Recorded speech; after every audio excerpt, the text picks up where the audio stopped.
Ladies and gentlemen, welcome to the administrative and technical control carried out during an FIM MXGP and MX2 Motocross World event.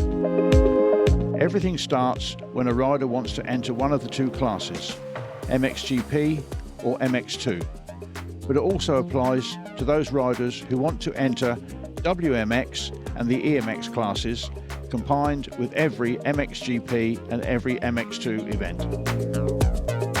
There are riders who have been entered for the whole season so that they have a permanent starting number and normally the same transponder number too.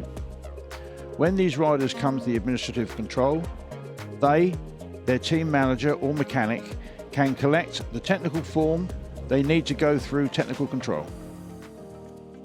This seems a very simple thing to do, but signing the license and being given a transponder number is usually done at the first event of the year. However, if it is a one event license, every rider has to go through the same procedure.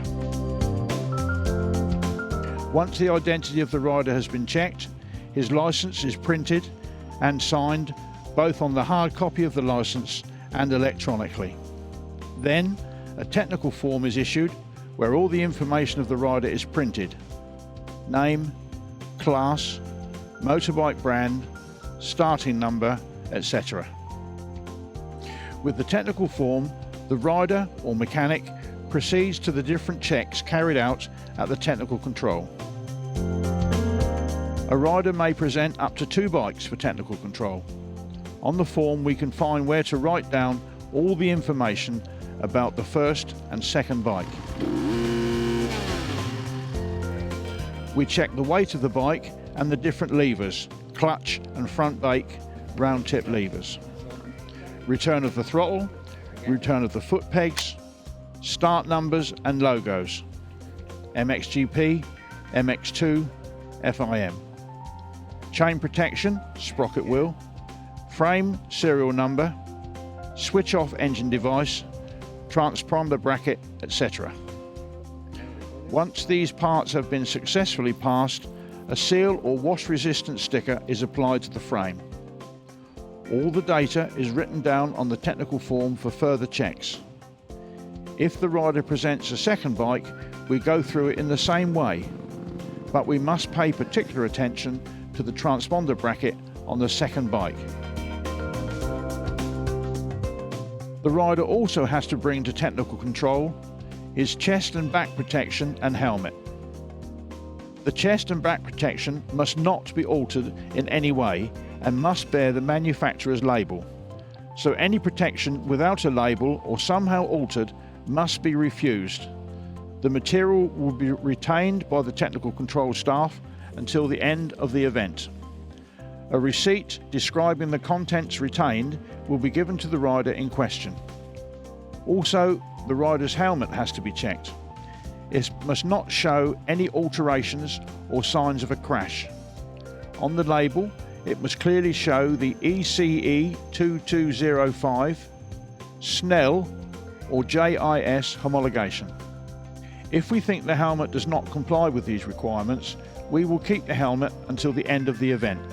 If the helmet complies with the necessary requirements, we proceed to place an FIM hologram sticker on it.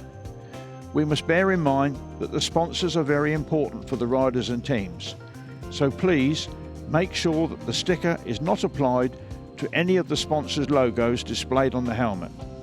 Find an empty space where the sticker can be placed and at the same time is easily seen when the rider has the helmet on. Before a bike is cleared, it sometimes must go through sound checks. During this process, the 2 meter max method is used. The whole device is called the Race Patrol, combined with Race Patrol Lite. As we can see on the environmental map, there are some markings which show the right positioning of the motorbike when it is being sound tested.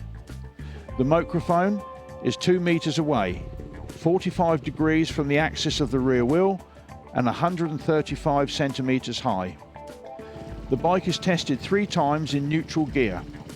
However, we will ask the rider or the mechanic to hold the clutch so no gear will engage accidentally. The bike is revved at full RPM for 1 second. So before doing so, and in order not to have wrong readings, make sure the engine is hot enough. Check radiator temperature.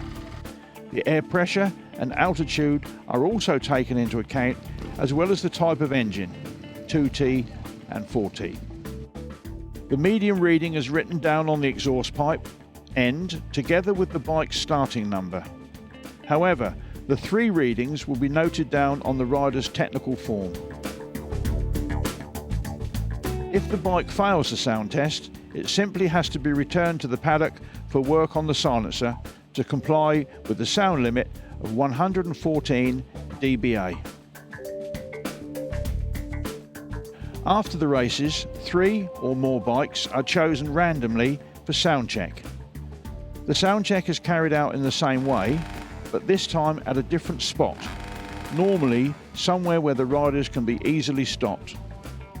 After racing, a +1 dBA is accepted because of degradation, so the maximum sound limit will be 115 dBA. Any rider checked exceeding that sound level will be penalised with 5 positions added to his result. The new position and penalty will be shown in the results. Sometimes, particularly with small classes, the cylinder capacity is measured. The randomly chosen riders are notified and their mechanic has to open the engine to be measured as shown in the video. When the second heat is finished, the bikes of the first, second and third rider of the overall first and second heat are brought to the Parc Fermé. The bikes must remain there guarded for 30 minutes in case of a protest.